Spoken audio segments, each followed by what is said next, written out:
A very good morning to all of you, and first of all, many thanks to the organizers of Trinity.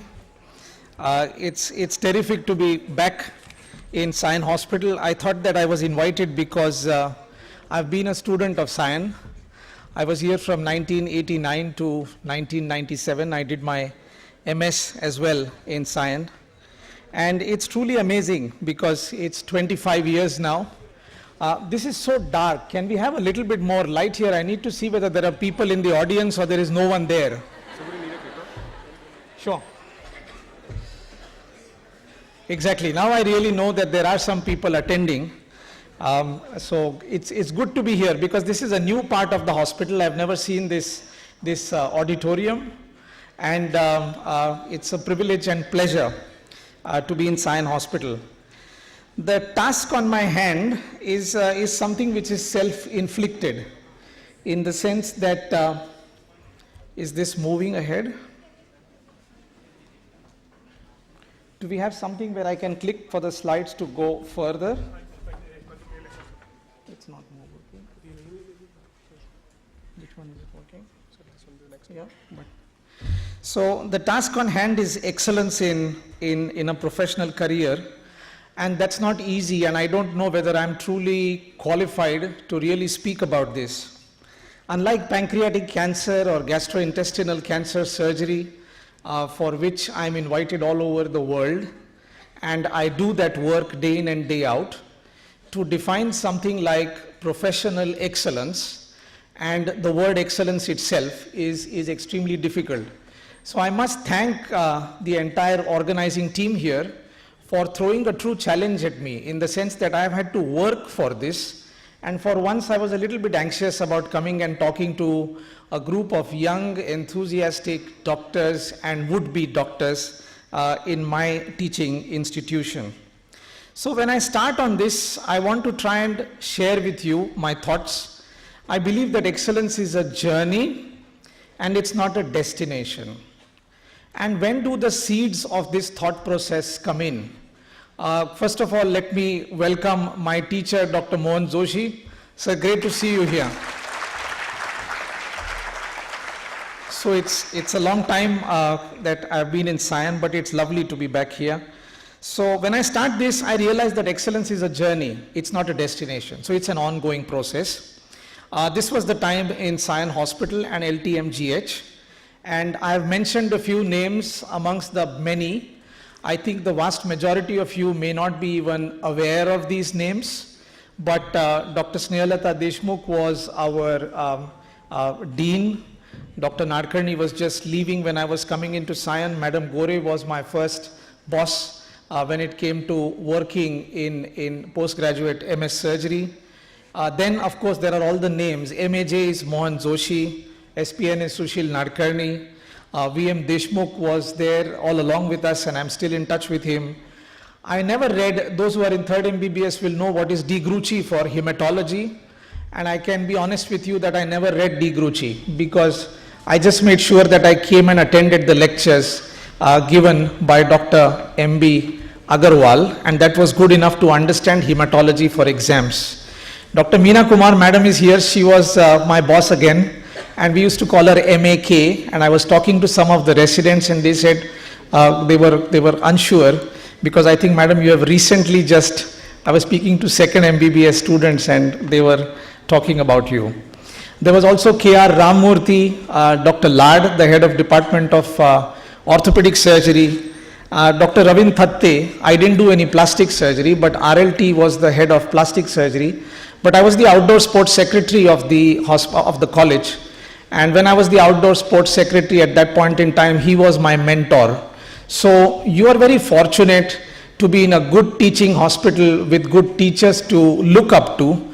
And that itself is where the seeds of this concept of excellence, in my perspective, started taking root. Now, residency in 1990s in Sion Hospital was fantastic. The best example to give you for me as an intern in 1993 was the Bombay bomb blasts. We were interns, we were not doctors then, we were enjoying our life in internship. But in a matter of 2 hours, we had more than 100 patients coming in, and it was just great to participate in a way where the surgery OPD was completely laid open for patients who were pouring in. And in 2-3 hours, everything was largely under control. Blood was organized, patients were accommodated, sisters running around, but not running around helter-skelter, running around with enthusiasm and working well in a way that anesthesia teams are available, surgical teams are galvanized. It's not that today is my Monday duty and Wednesday is my another duty, so I'm not there. Everyone was there, apparently as if everything is very well organized. So the word seamless is fashionable now. At that point in time, it just used to happen. So you take some things for granted and you take some things routinely as a matter of practice. So if there was one example which I felt at that point in time without understanding the word excellence was that good results are taken for granted as a matter of routine.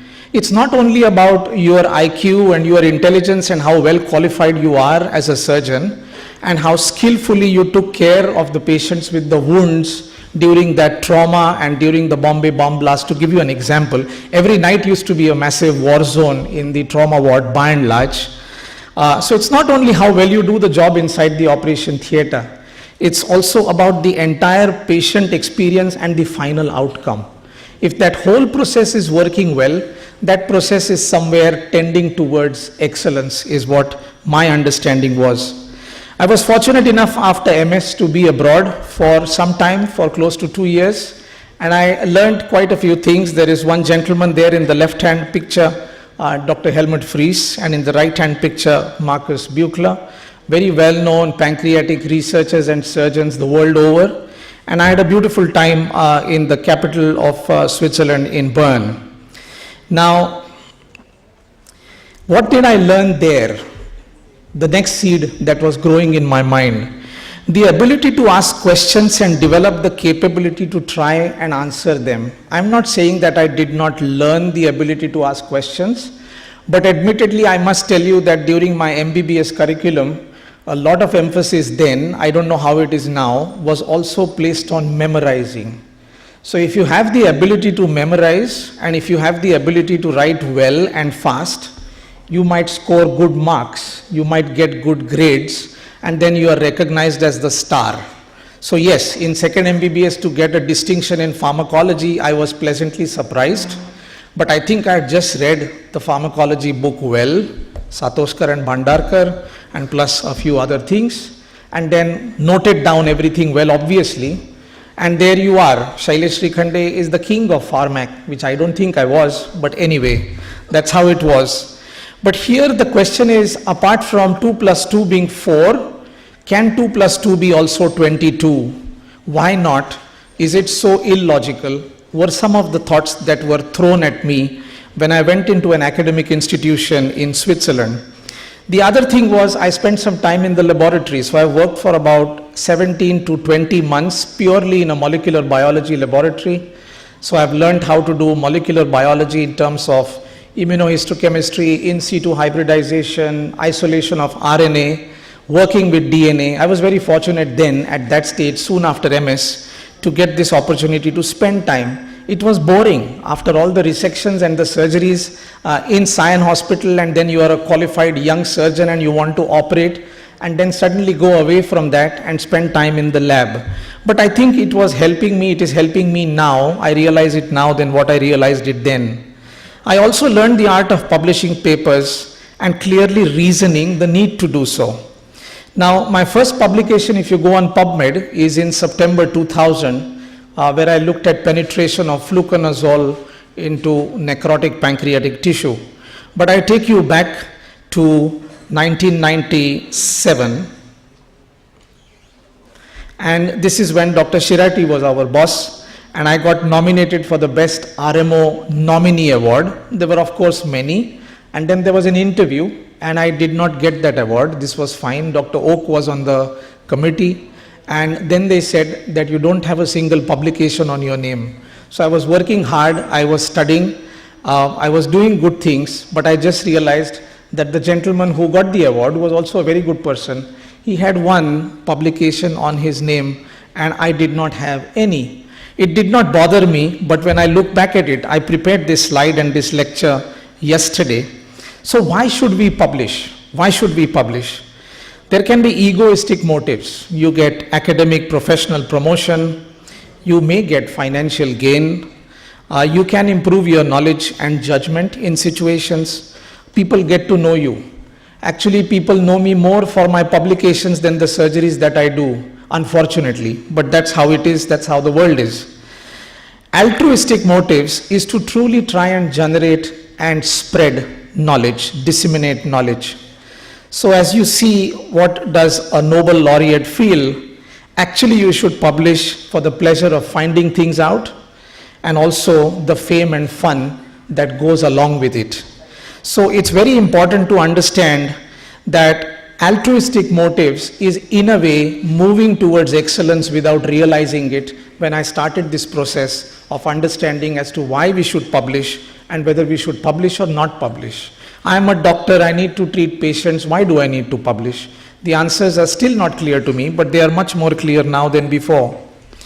The other thing was that any basic research activity while I was in Germany was taken as seriously as working in the ward or with patients or while giving an exam. So it's not that when you are with a patient you should be more serious and more focused, and when you do research you take things lightly. You have to do research as seriously as you do your surgical or medical work. The other thing is, we all are excellent, we all are brilliant, we all have good ideas, we talk about it, but if you do not plan those ideas carefully, you do not execute them well, it amounts to nothing. So the best of ideas amount to nothing. You are nobody if your ideas are not implemented.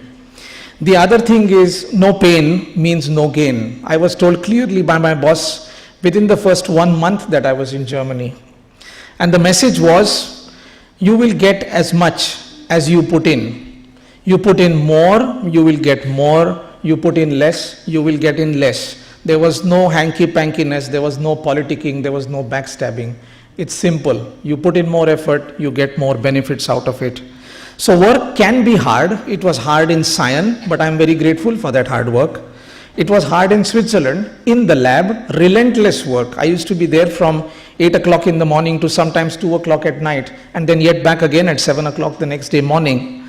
So work may be hard, but if you enjoy what you are doing, it should be ideally like a holiday every day, is what you should realize. So now I introduce the concept of passion in this journey of excellence. Dr. Fries told me one more thing at that point in time. It was frustrating sometimes to be a qualified surgeon at the age of 27, 28. I stood first in the university, me and my colleague Rajiv Palviya. Dr. V.M. Deshmukh was the examiner. It was nice to be first in Bombay, XYZ. Then we had a nice party, and then we are surgeons. And then to not operate for 1.5 years in Switzerland. And at that point in time, he told me about the gunny bag concept. He said that in the life of a GI surgeon, specifically I can speak from my experience, he said that by the age of 40, you must have everything in your gunny bag over your shoulder. Some things will come in sequence, some things will not come in sequence, but they all are adding to your journey to become a better, good GI and an HPB, hepatopancreatobiliary surgeon. So what came in that? It came research, there came publications, there came the ability to ask questions, there came the opportunities to see different surgeries, how different surgeons respond to different situations. Your hard work and your discipline and your time management concepts change. So all of us have the same amount of time. The question is how we value every day when we get up and how we truly utilize the time that we have with us, knowing that we all have the same time. So all this ability to organize, ability to prepare a lecture, ability to talk to people, this ability I must say I never had it. I was scared to be on the stage in school. Not once have I participated in any elocution or any other competition.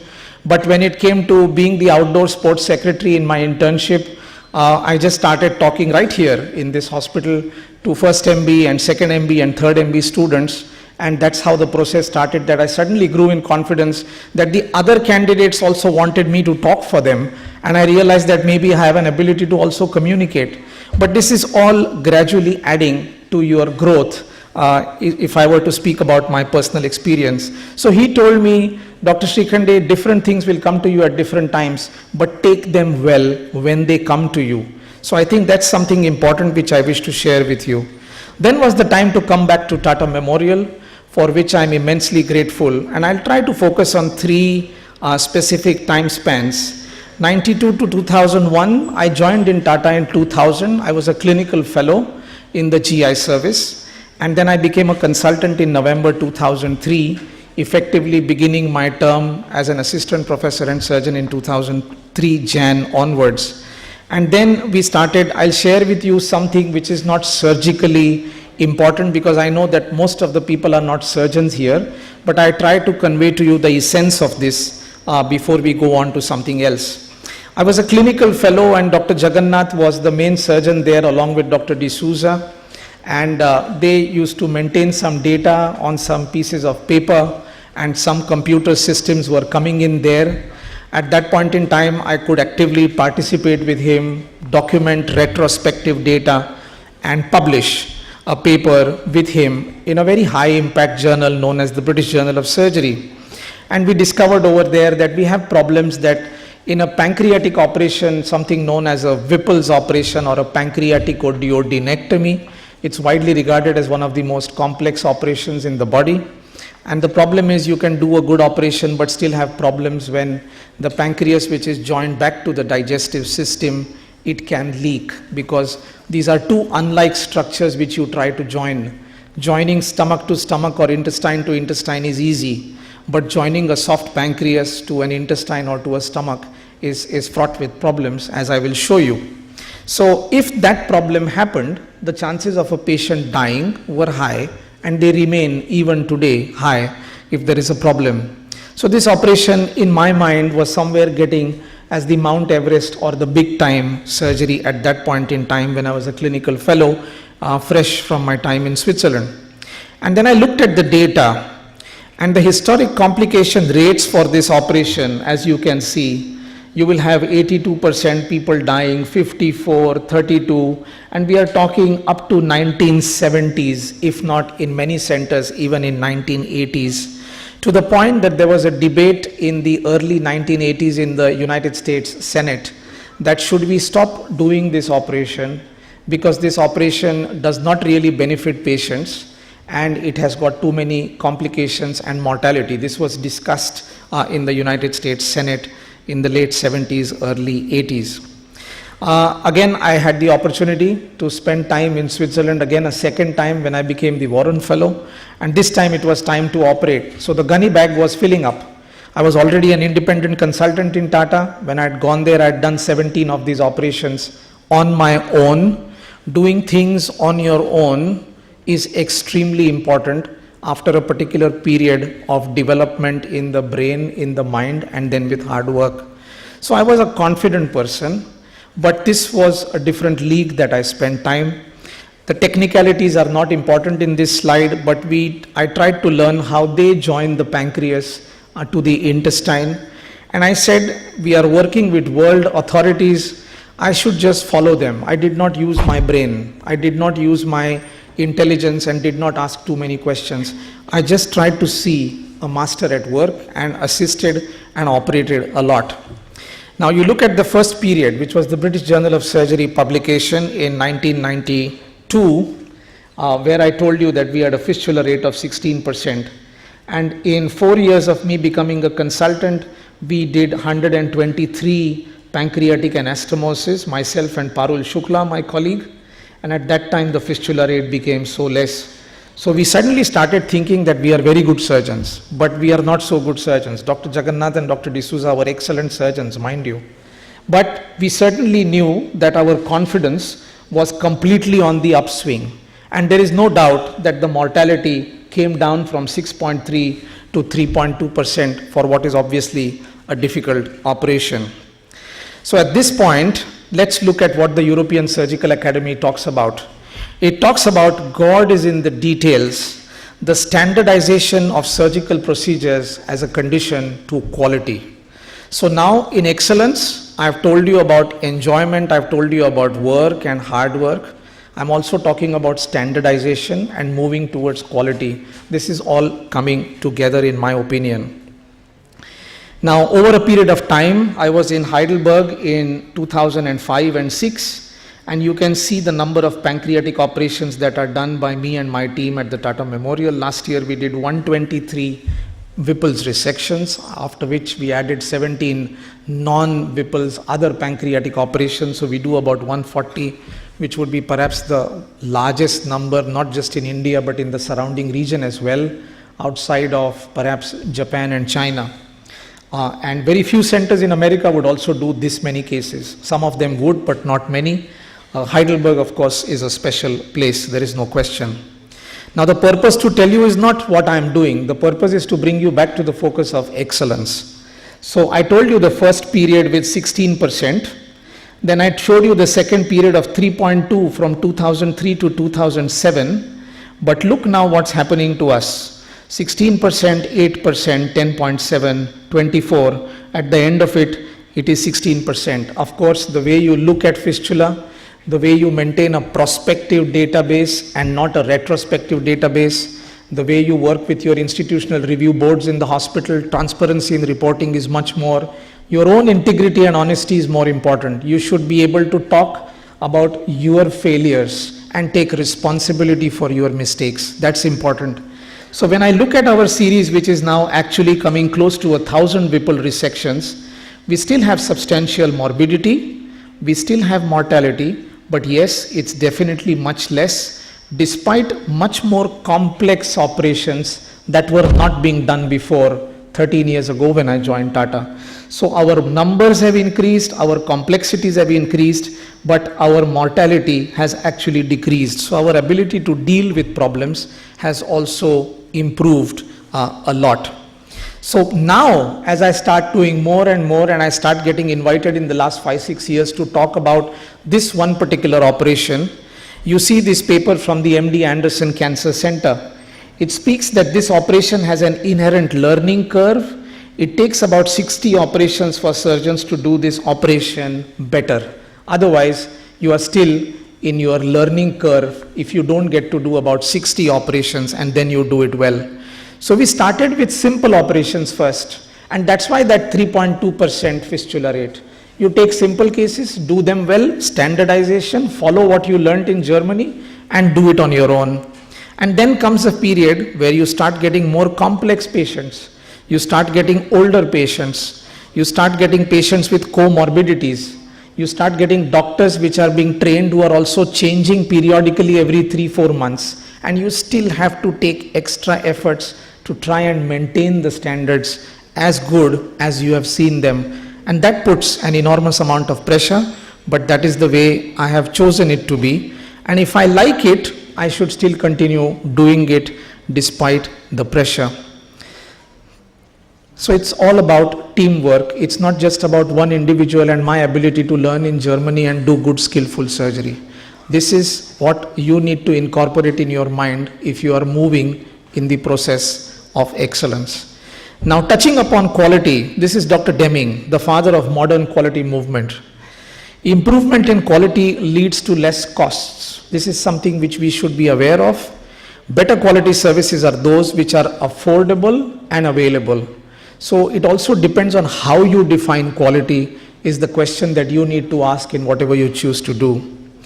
And it's not important that I get invited to Trinity and get invited to some conference to tell you how good we do.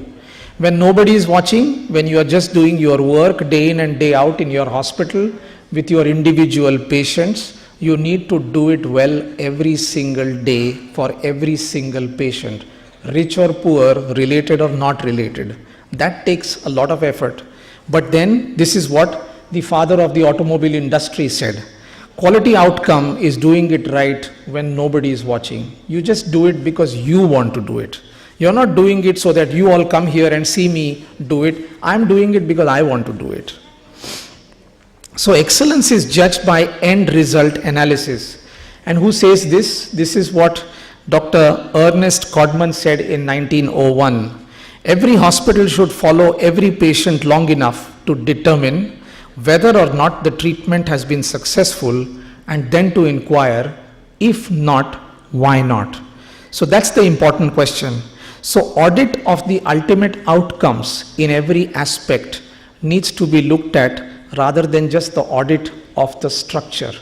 So you need to see outcomes and you need to define your outcomes to understand and keep on self-introspecting all the time. So we have a weekly audit meeting on a Friday morning in my team, and we have a monthly audit meeting which is presented to the rest of the department every month, day in and day out. So for me to prepare the annual report at the end of the year is no more difficult.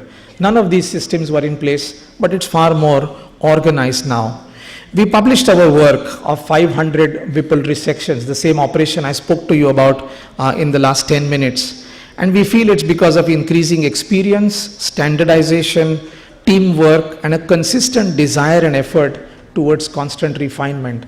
Mind you, I still lose 3 or 4 patients out of 100 when I do this operation. So the work still needs to be done to try and get better and better. Same thing with radical gastrectomy. We started doing it in a D2 gastrectomy, getting all the lymph nodes off.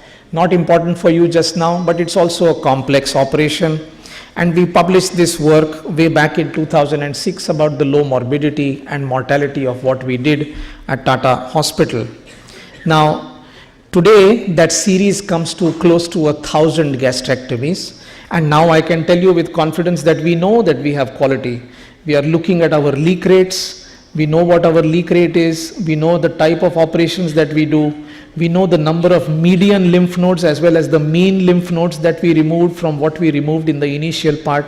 And we know that our mortality is extremely low with excellent outcomes, including very acceptable mortality. So you audit yourself and then you share and disseminate this knowledge is a very basic, simple way of trying to understand where you go.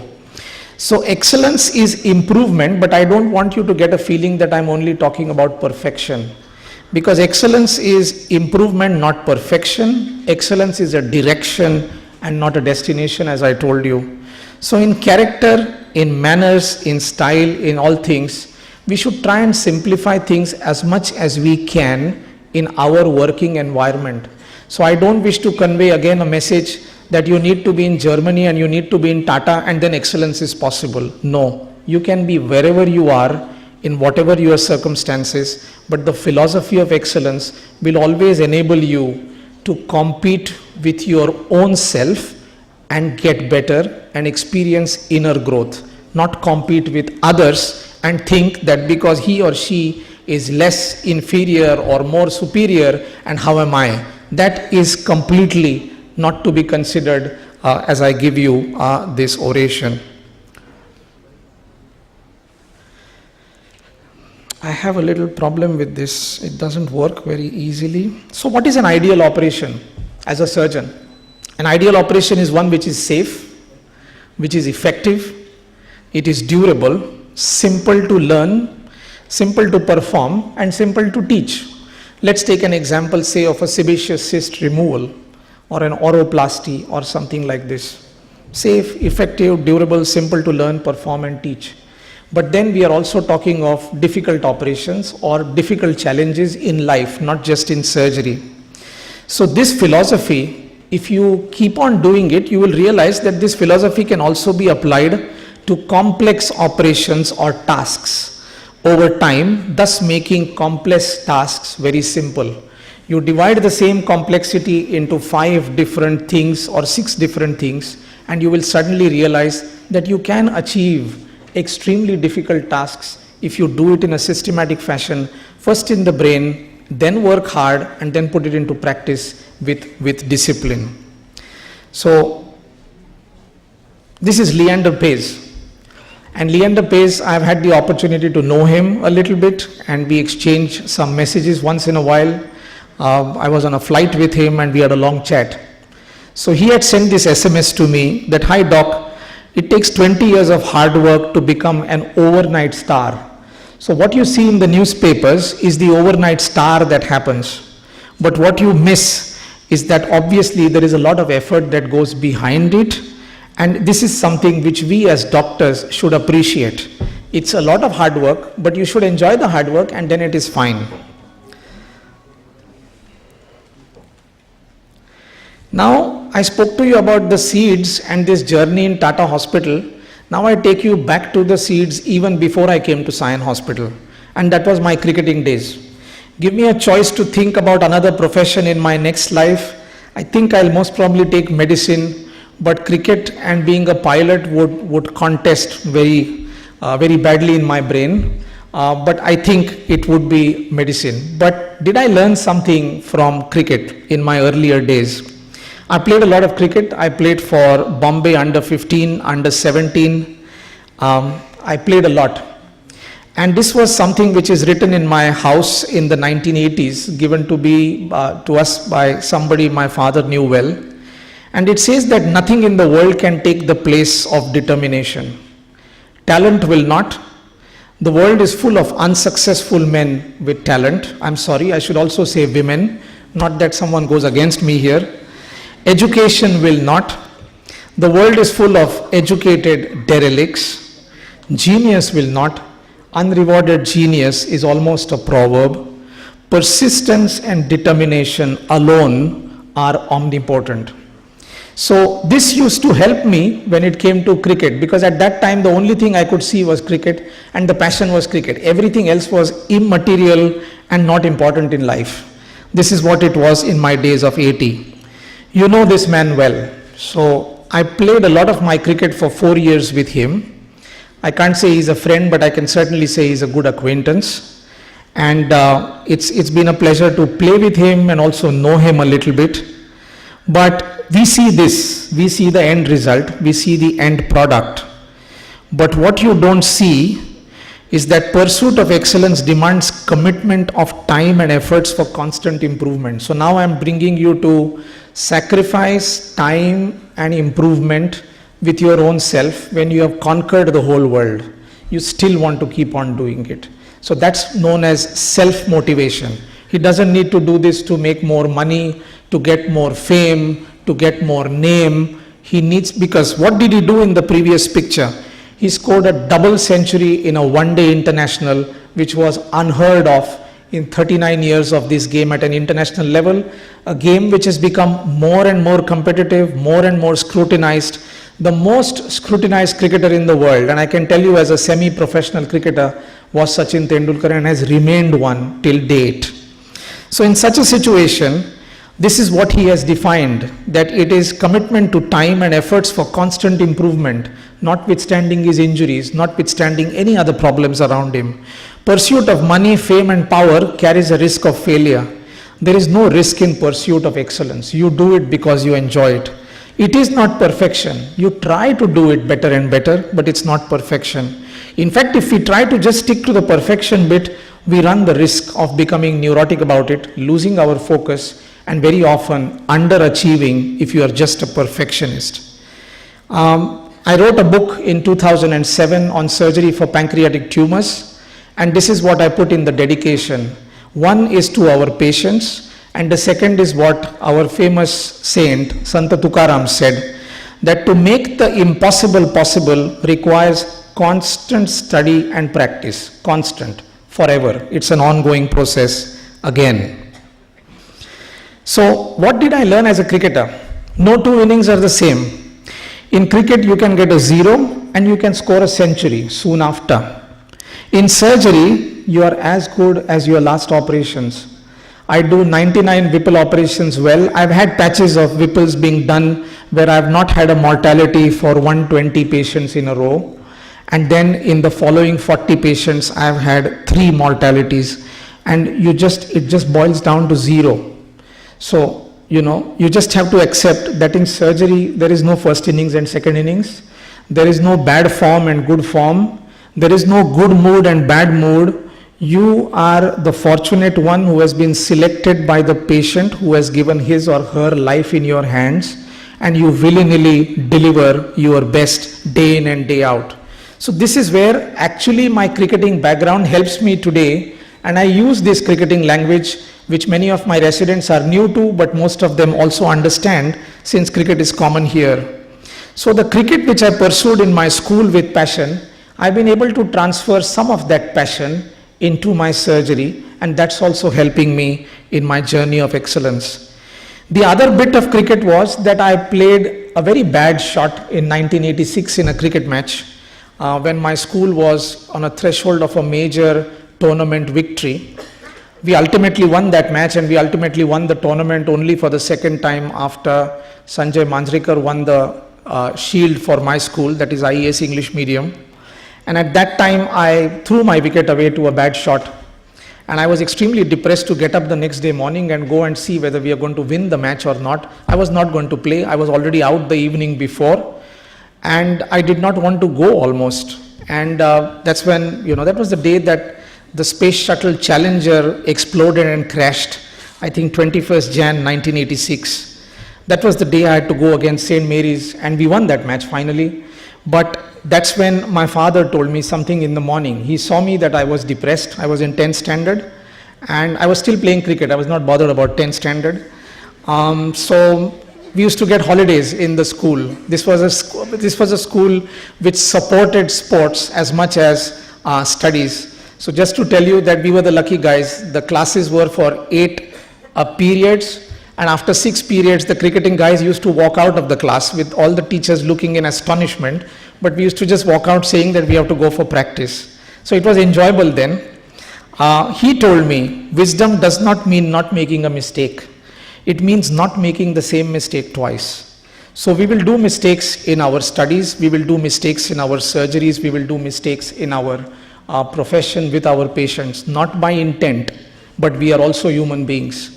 But the important thing is to analyze, introspect, be conscious about it, and not repeat the same damn mistake again. That's a disaster. That's unacceptable. So that's something which you need to learn. Why did Sachin succeed? Because he rarely repeated the same mistakes twice. That's the message that I wish to convey to you. Can we have a new battery in this perhaps? Okay. Now this is what Pele says. I don't want you to feel that excellence means success. Excellence is not success, but success may often be a byproduct of your excellence or your desire to excel. So what does Pele say? That success is no accident. It is hard work, perseverance, learning, studying, sacrificing, and most of all, love of what you are doing or learning to do. So who is saying this? A man who is widely regarded as the best footballer of all time. Now excellence is a decision which is practiced daily to the point of a habit. So unless you do everyday things well, as simple as getting up on time, setting your bed in order, wearing the appropriate clothes as a doctor, being nice to everybody around you, and having this discipline day in and day out, you're not going to be in that process. So discipline also comes in a big way. Once I was doing an operation with my father, and I was assisting him for a lateral pancreaticojejunostomy. I was already a qualified surgeon, and he was 68 years of age, 69. And I thought that I would have done the operation quickly and finished it. But it was his patient. He never allowed me to operate on his patients. I had arguments with him on that, but that's also ethics, and I respect him for that today. And I was assisting him, and I said, why are you doing all this so meticulously? And this can be done well. But he wanted to do some things in a specific particular way, and that's when he said that unless you sweat in peacetime, you will bleed in wartime. So the important thing is you do your daily jobs in an extraordinary way. The chances are that you will experience inner growth, and you might be on the path to excellence. Another cricketer, Rahul Dravid. Am I exceeding time? How many minutes do I have more? Am I fine with time? Sure, I'm not going to take too much. I hope...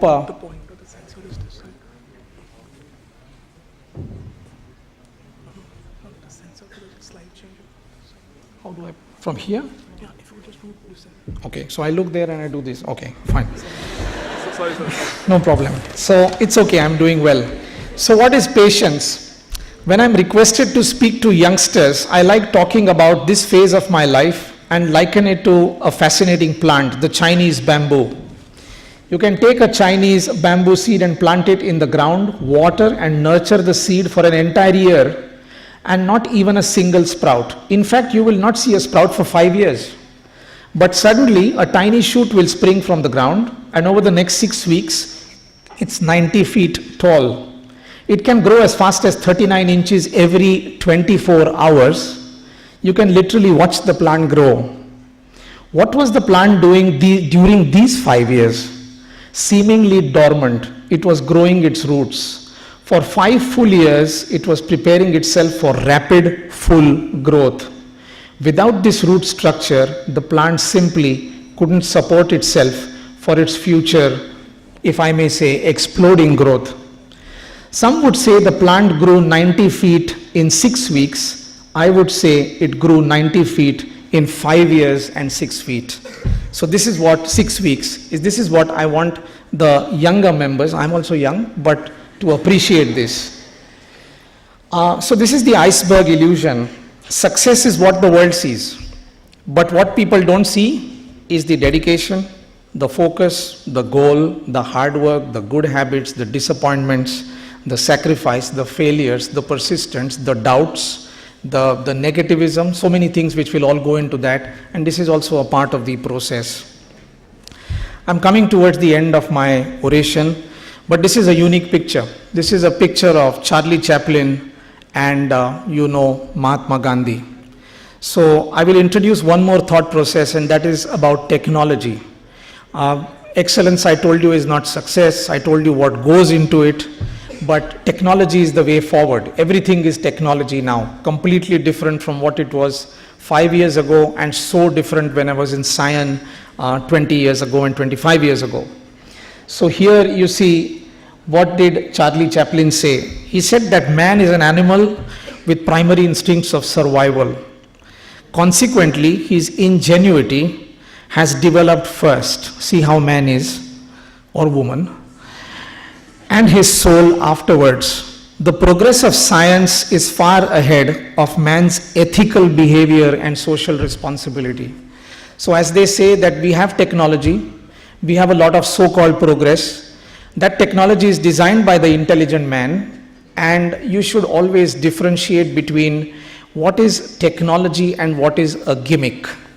So as a doctor, let me tell you that if you have technology which is going to be helping the patient, it is fantastic, no question. Objective benefit to the patient given by modern technology.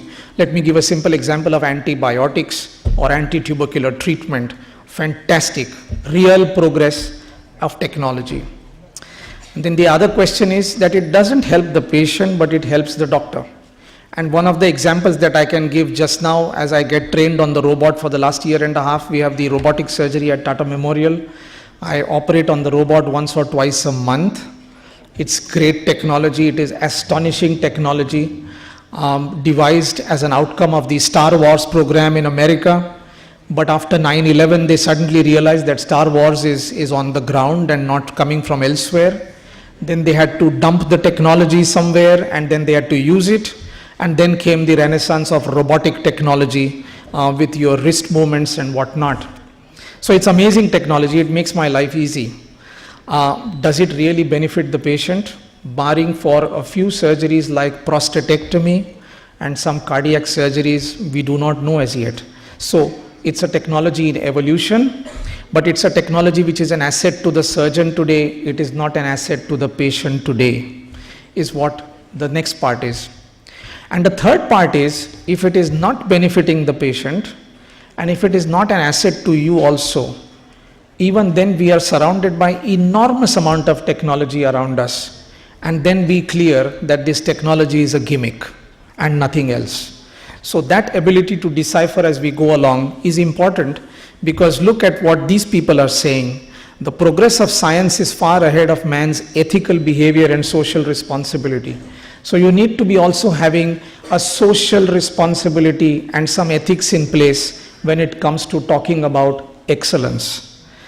Another example, And then it is Mahatma Gandhi who said that before you do anything, stop and recall the face of the poorest, most helpless, destitute person you have seen and ask yourself, is what I am about to do, is it really going to help him? We are very fortunate in Sion Hospital, in Tata Hospital, that we get to learn great things and we are able to use it on people who really would benefit by it, who have no other place to go, and you can do an enormous amount of good for them. So we are extremely fortunate to get this opportunity. But this is what we should always keep at the back of our mind as we continue our journey in professional career. At this point in time, I should tell you that Edmund Hillary, I'll touch upon this a little bit later to you. Coming back to the Whipple's operation towards the end of my talk, this operation was first done in 1898 by Codvilla. And he was from Italy. He first performed this operation then, but he never published his procedure and achieved prominence as an orthopedic surgeon describing transcalcaneal bone traction. This operation, about which I spoke with so much of passion and showed you numbers and figures and publications, blah, blah, blah, was done first in 1898, over 100 years ago. Then it got documented well in 1934 and got named after this surgeon from New York, from the Memorial Sloan Kettering. When it got published in the Annals of Surgery, Alan Oldfather Whipple, he reported these three first operations to the American Surgical Association, and they discussed this operation. So this operation has been done for a long time. So the important thing here is that Codvilla did it, now I have to put it there, okay. So he did it in 1893, Koch did it in 1909 in Germany, and then Whipple did it 3 times consecutively and published it, and it got to be known as a Whipple's operation.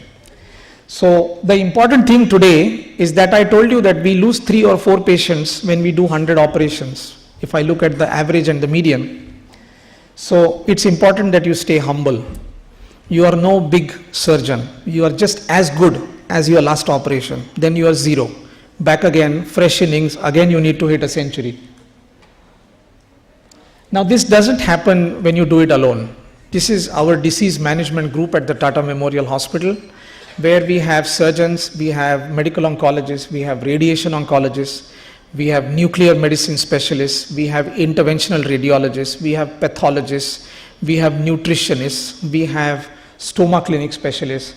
All these together contribute for a good ultimate outcome. It doesn't happen with some surgery and some good skills and a job well done. That's not the meaning of excellence. So this is my last slide, ladies and gentlemen.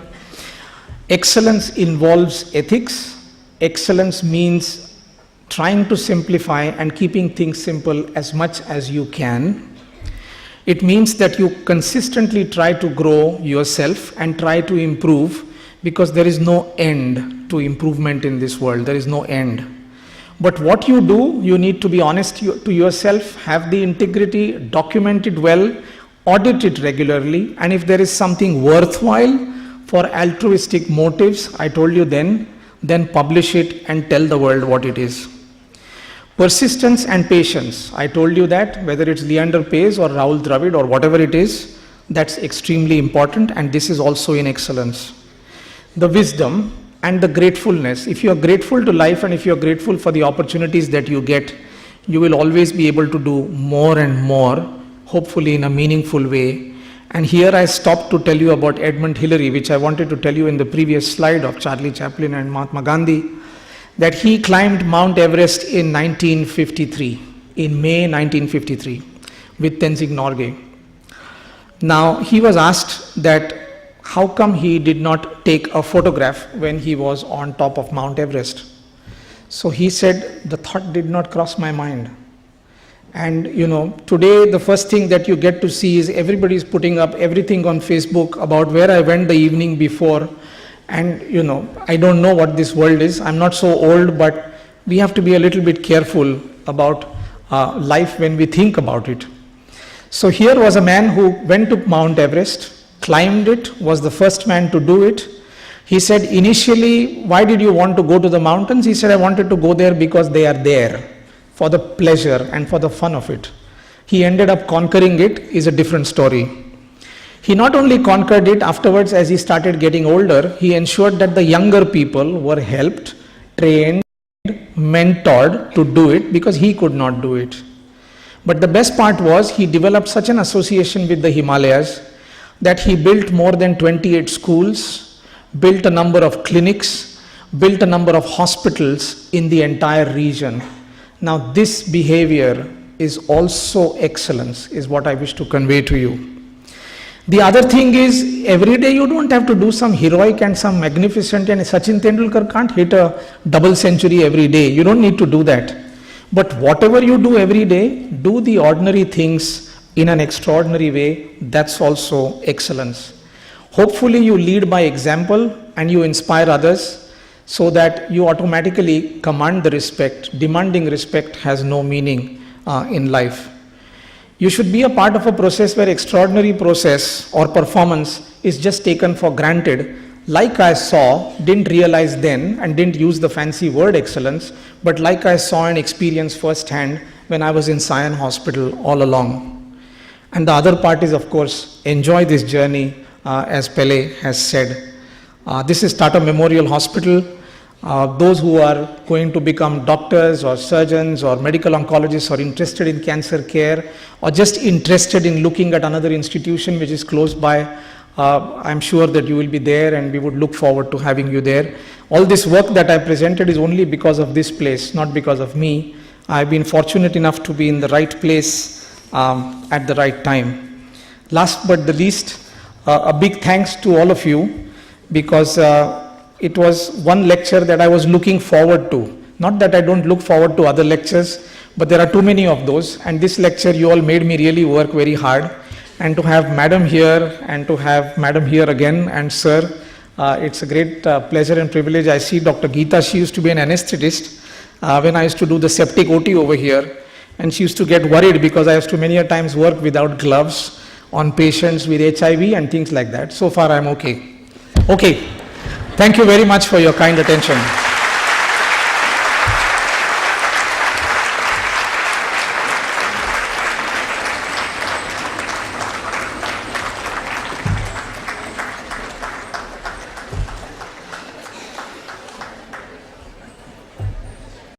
Thank you so much, sir, for such a wonderful, informative session. May I request Dr. Mohan Joshi, sir, Professor of Department of Surgery, to felicitate Dr. Shrikhande and to say a few words.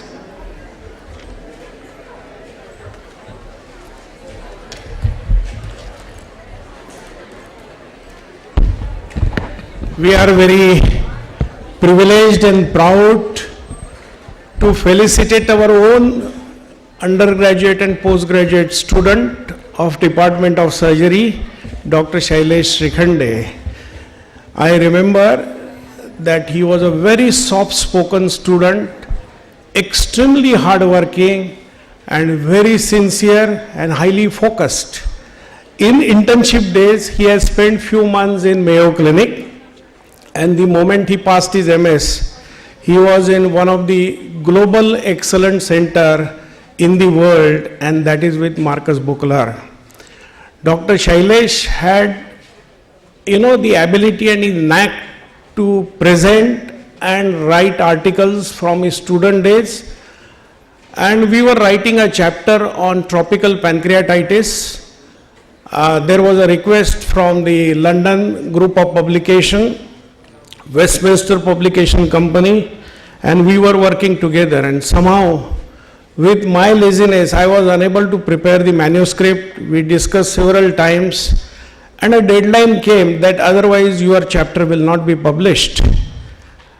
And then eventually I told Shailesh that now you have to help me out actively, and you will not believe that in less than 5 days time he finished the manuscript publication and gave it to me, the hard copy. Then we edited and the chapter was published in a very big book, Tropical Surgery, and the publication of that was done in Egypt, in WHO Center of Egypt. So Shailesh has been very hardworking, A year ago, I told his father that Dr. Shrikhande, who is our senior professor of surgery, had operated. The President of India was President of Hepatobiliary Pancreatic Association way back, an extremely well-known surgeon. I told Professor Shrikhande way back that your son is Baap se beta savai, and today with his illuminating lecture, I tell you that he has surpassed all his teachers. It's my great pleasure to welcome our own student and felicitate him.